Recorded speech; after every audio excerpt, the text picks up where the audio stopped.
Ai että aurinko paistaa, kelit suosii. Mikäs sen parempaa, kun käydä ostaa vähän mysteeriboksia ja lähtee fripaamaan.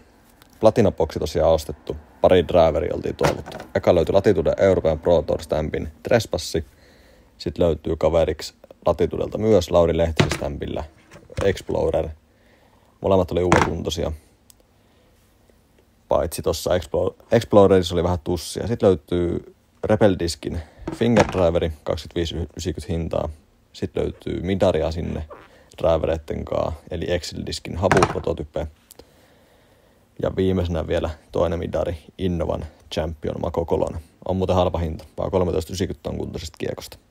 Siinä on monipuolinen, hyvä setti, tuolla pärjää vaikka koko kierroksen. Ei mitään, pelit ja vehkeet mukaan ja pakettia postiin. Kiitos paljon tilauksesta. Nyt kerrankin kun kelit suosii, niin ei muuta kuin kiekko-ostoksille, päki selkää ja fribaamaan.